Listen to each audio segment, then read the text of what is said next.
ಇದು ಹೆಚ್ಚಿರೋ ಈರುಳ್ಳಿ, ಬೆಳ್ಳುಳ್ಳಿ ಗೆಚ್ಕೊಂಡಿರೋದು, ಶುಂಠಿನೂ ಅದೇ ರೀತಿ ಗೆಜ್ಜಿರೋದು, ಪುದೀನ, ಕೊತ್ತಂಬರಿ ಸೊಪ್ಪು, ಕರಿಬೇವಿನ ಸೊಪ್ಪು, ಮೆಣಸಿಕಾಯಿ, ಮೆಣಸು ಪೌಡರು, ಕಲ್ಲುಪ್ಪು, ಚಕ್ಕೆ, ಲವಂಗ, ಉಪ್ಪು ಮತ್ತು ಅರಿಶಿನ ಪುಡಿಯಲ್ಲಿ ಬೇಯಿಸಿಟ್ಕೊಂಡಿರೋ ಡ್ರೈ ಚಿಕನ್. ನಿಮಗೆ ಯಾವ ಪಾತ್ರೆ ಅನುಕೂಲ ಆಗುತ್ತೆ ಅದರಲ್ಲಿ ಮಾಡ್ಕೊಳ್ಳಿ. ನಾನು ಕುಕ್ಕರಲ್ಲಿ ಮಾಡ್ತಿದ್ದೀನಿ. ಎಣ್ಣೆ ಹಾಕಿದ್ದೀನಿ, ಸ್ವಲ್ಪ ಮೆಣಸಿನ್ಕಾಯಿ ಹಾಕ್ತಾಯಿದ್ದೀನಿ.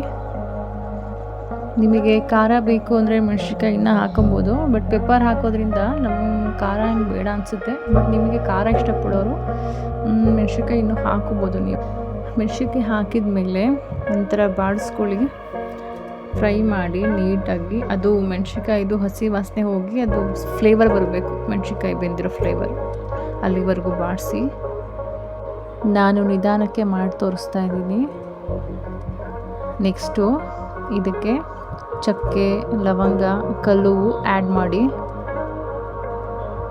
ಅದನ್ನು ಫ್ರೈ ಮಾಡಿ ನೀಟಾಗಿ ಮೆಣಸಿನ್ಕಾಯಿ ಜೊತೆ ಬ್ಲೆಂಡ್ ಆಗಲಿ.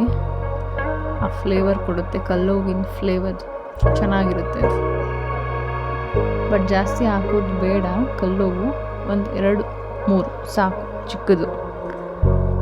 ಆಮೇಲೆ ಗೆಚ್ಕೊಂಡಿರ್ತೀವಲ್ಲ ಬೆಳ್ಳುಳ್ಳಿ, ಅದನ್ನು ಆ್ಯಡ್ ಮಾಡಿ ಅದಷ್ಟು ಹಾಕಿ ಚೆನ್ನಾಗಿ ಫ್ರೈ ಮಾಡ್ಕೊಳ್ಳಿ.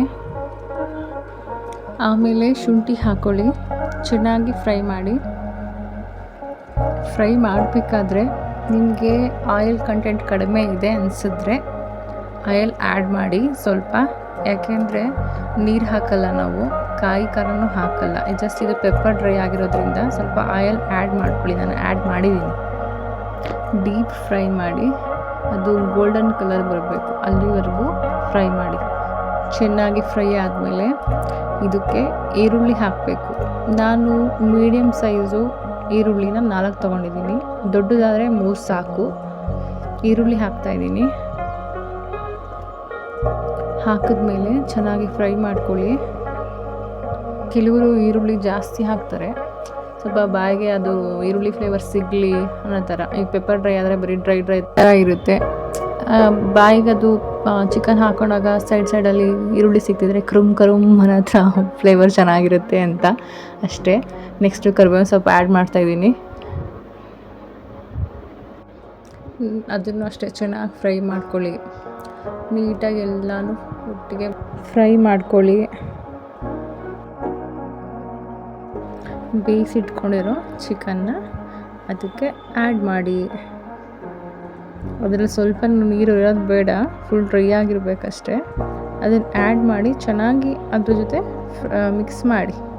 ಚೆನ್ನಾಗಿ ಬೇಯಬೇಕದು. ಆಲ್ರೆಡಿ ಬೆಂದಿರುತ್ತೆ, ಸ್ವಲ್ಪ ಆದರೂ ಈರುಳ್ಳಿ ಎಲ್ಲ ಹಾಕಿದ್ದೀವಲ್ಲ, ಖಾರ ಎಲ್ಲ ಬಿಟ್ಟಿರುತ್ತೆ ಮೆಣಸಿನ್ಕಾಯಿದು, ಅದ್ರ ಜೊತೆ ಅದನ್ನು ಚೆನ್ನಾಗಿ ಬೇಯಬೇಕು. ಅದಕ್ಕೆ ಏನು ಮಾಡಬೇಕು, ಒಂದು ಪ್ಲೇಟಲ್ಲಿ ಮುಚ್ಚಬೇಕು. ಅದು ಸ್ಟೀಮಲ್ಲಿ ಬೇಯಬೇಕು ಸ್ವಲ್ಪ ಹೊತ್ತು, ಒಂದು 5 ನಿಮಿಷ ಸಾಕು. ಹಾಗೆ ಮತ್ತೆ ಮಿಕ್ಸ್ ಮಾಡಿ ಬೇಯೋದಕ್ಕೆ ಬಿಡಿ. ನೀರಿನ ಕಂಟೆಂಟ್ ಇದ್ದರೆ ಎಲ್ಲ ಫುಲ್ ಡ್ರೈ ಆಗಬೇಕು, ಆಗಲೇ ಪೆಪ್ಪರ್ ಚಿಕನ್ ಅನ್ಸ್ಕೊಳ್ಳೋದು, ಟೇಸ್ಟು ಸಿಗೋದು. ನೀರು ಥರ ಇದ್ರೆ ಅಷ್ಟೇನು ಟೇಸ್ಟ್ ಸಿಗೋಲ್ಲ. ನಾನು ಚಿಕನ್ ಬೇಯಿಸ್ಕೋಬೇಕಾದ್ರೆ ಉಪ್ಪು ಹಾಕಿರ್ತೀನಿ, ಅದಕ್ಕಾಗಿ ನಾನು ಉಪ್ಪೇನು ಹಾಕ್ತಿಲ್ಲ. ಹಾಗೆ 2 ಸ್ಪೂನು ಗರಂ ಮಸಾಲ ಪೌಡರ್ ಹಾಕಿದ್ದೀನಿ, ಮತ್ತು 2 ಸ್ಪೂನು ಚಿಕನ್ ಮಸಾಲ ಹಾಕಿದ್ದೀನಿ.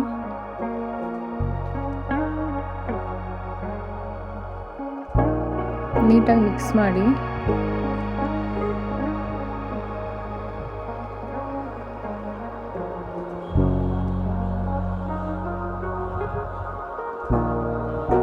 ಆಮೇಲೆ ಮೆಣಸು 2.5 ಸ್ಪೂನ್,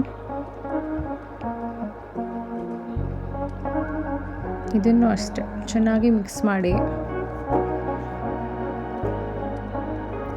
ಫ್ರೈ ಚೆನ್ನಾಗಿ ಆಗಿದೆ. ಚೆನ್ನಾಗಿ ತಿರುಗಿಸಿ, ತಳ ಹತ್ತಬಾರ್ದು, ತಳ ಹಿಡಿಬಾರ್ದು. ಆಮೇಲೆ ನಿಂಬೆಹಣ್ಣಿನ ರಸ ಹಾಕಿದ್ದೀನಿ, ನಿಮಗೆ ಬೇಕಿದ್ದರೆ ಹಾಕೋಬೋದು, ಇಲ್ಲಾಂದರೆ ಬೇಡ. ಆಮೇಲೆ ಕೊತ್ತಂಬರಿ, ಪುದೀನ ಹಾಕಿದ್ದೀನಿ. ಚೆನ್ನಾಗಿ ಮಿಕ್ಸ್ ಮಾಡ್ಕೊಳ್ಳಿ. ಆಮೇಲೆ ಅದೇ ಫ್ಲೇವರ್ ಅದು ಬೇಯ್ಕೊಳ್ಳಿ. ನೀವು ಪ್ಲೇಟಲ್ಲಿ ಮುಚ್ಚಿಡಿ. ಟಂಟಡ ಆಲ್ಮೋಸ್ಟ್ ಆಗಿದೆ pepper dry chicken ready to eat. ರೊಟ್ಟಿಗೆ ಮಸ್ತಾಗಿರುತ್ತೆ.